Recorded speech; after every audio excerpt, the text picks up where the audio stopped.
Hello everyone, hope you all are doing well. तो आज हम पढ़ेंगे हार्मोन्स के बारे में, ह्यूमन हार्मोन्स के बारे में। ठीक है, एनिमल हार्मोन्स के बारे में पढ़ेंगे। तो इसमें फर्स्ट आता है कि हार्मोन्स होता क्या है। तो केमिकल सब्सटेंस होती है जो कि कोऑर्डिनेट करती है activities of living organisms and also their growths.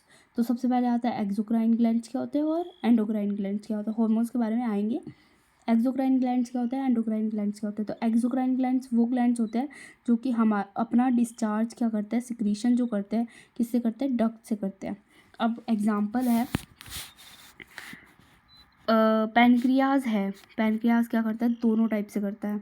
ठीक है, वो क्या करेगा, दोनों जगह अपनी सिक्रीशन करता है, हार्मोन अलग देगा और पैनक्रियाटिक जूस भी वो ले।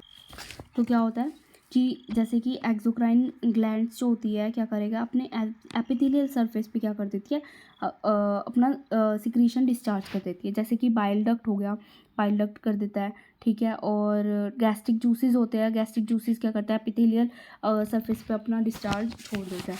अब एंडोक्राइन की बात करें तो ये डक्टलेस होता है। जैसे सीधा क्या होता है, ब्लड स्ट्रीम में ह्यूमन बीइंग की ब्लड्स में क्या होता है, सिक्रीशन छोड़ देते होते हैं। जैसे कि एग्जाम्पल्स दे रखे हैं, हाइपोथैलेमस हो गया, पिट्यूटरी हो गया, थायराइड ग्लैंड हो गया, एड्रिनल ग्लैंड हो गया। ये डिफरेंट ग्लैंड्स होते हैं जो कि क्या करेंगे, कहाँ पे, ब्लड स्ट्रीम में अपना सिक्रीशन, मतलब हार्मोन ही बोलते हैं, जो सिक्रीशन होता है उसे हार्मोन बोल दिया।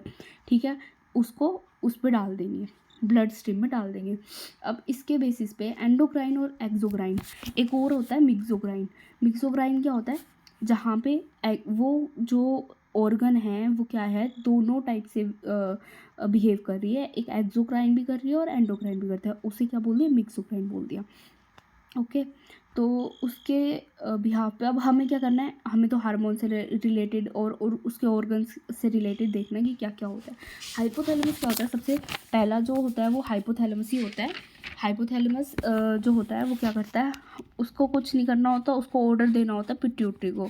तो हाइपोथैलेमस के बारे में इतना कुछ लिखने की ज़रूरत नहीं है, बस ये याद रखना, वो क्या करता है, ऑर्डर देता है पिट्यूटरी को कि ये रिलीज़ करो, ये रिलीज़ करो। ठीक है, तो पिट्यूटरी बेचारा कर देता है। ठीक है, अब पिट्यूटरी की बात करें तो ये पी साइज का होता है और क्या करता है, जो ब्रेन का बेस है वहाँ पे पाया जाता है। तो ये क्या करेगा, मास्टर ग्लैंड होता है। ठीक है, as it control the secretion of all the other endocrine glands, क्या करता है, ये सिक्रीशन में हेल्पफुल होता है और कंट्रोल करता है। इसको कंट्रोल कौन करता है, हाइपोथैलेमस। हाइपोथैलेमस किसको कंट्रोल करता है, सबको। ठीक है, तो ये एक हार्मोन रिलीज करता है जिसे ग्रोथ हार्मोन बोलते हैं। ठीक है, ग्रोथ हार्मोन अगर कम होगा तो क्या हो जाएगा, ड्वार्फिज्म हो जाएगा, और अगर ज़्यादा होगा तो क्या हो जाएगा, जाइंट हो जाएगा वो। ठीक है, उसे जाइटिज्म बोल देते हैं। ठीक है, एंड एक्रोमिगैली बोल देते हैं अगर एडल्ट्स की बात करें कि एडल्ट्स में ग्रोथ हार्मोन एक अचानक से बढ़ गया तो। थायरॉयड ग्लैंड क्या होता है कि थायरॉयड ग्लैंड किस शेप की होती है, बटरफ्लाई शेप का ये होता है और थ्रोट के पास ये लोकेटेड होता है, जो कि थायरोक्सिन रिलीज़ करता है। ये जो थायरोक्सिन होता है वो क्या करता है, विच regulate metabolism of the body. मतलब मेटाबॉलिज्म, जैसे कि हमारे चलना फिरना, मेटाबॉलिज्म बढ़ाता है या फिर रेगुलेट करता है। इसके लिए क्या होता है, थायरोक्सिन के लिए क्या है, आयोडीन रिक्वायर होता है। इसलिए हमें ये भी बोला जाता है कि जो साल्ट होता है वो आयोडीन वाला खाना चाहिए। ठीक है, अगर आयोडीन जो होता है, डेफिशिएंसी होती है आयोडीन की, तो क्या हो जाता है, गोइटर हो जाता है। गोइटर जो जब हो जाता है ना, तो जो नेक होती है वो स्वेलो हो जाती है, तो इसलिए कहते हैं आयोडीन खाना चाहिए। इसके बाद आता है पैनक्रियाज, जिसमें मैंने बता दिया ये क्या है, एंडोक्राइन और एक्सोक्राइन दोनों टाइप से बिहेव करता है। और जस्ट एब्डोमेन के बिहाइंड होता है, मतलब behind the stomach in the abdomen, sorry, leaf like gland होता है, इस टाइप का कुछ बनाते भी है। ठीक है, तो ये इसका डक्ट जो होता है वो तो यहाँ पे रिलीज़ कर देता है, और दूसरे दो करते हैं जो ग्लूकेगोन हो गया और इंसुलिन हो गया, इसको ये यहाँ रिलीज़ करता है ब्लड स्ट्रीम में। ठीक है, तो शुगर लेवल के लिए क्या करेगा, ये दो करता है, ग्लूकेगॉन और इंसुलिन ब्लड के अंदर।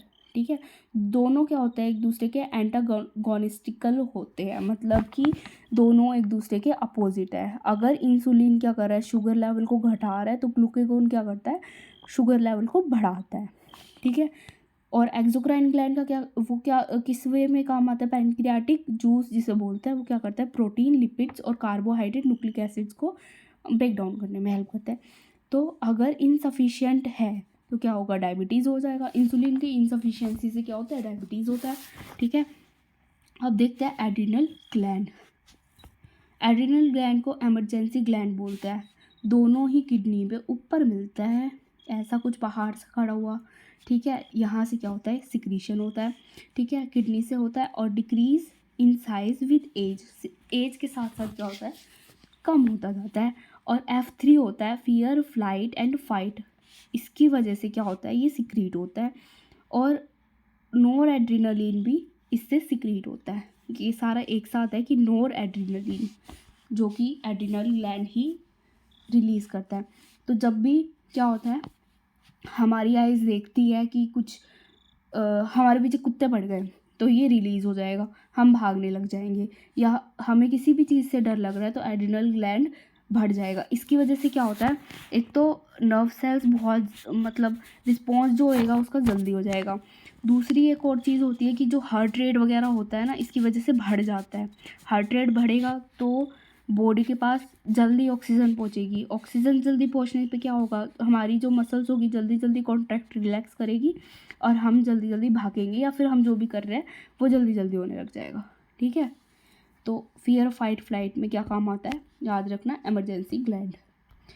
अब बात करते हैं गोनेट्स की। बात करते हैं गोनेट्स क्या होते हैं, गैमेट प्रोड्यूसिंग ऑर्गन्स, जिसे टेस्टिस और ओवरीज बोलते हैं। Testis in male and ovaries in females.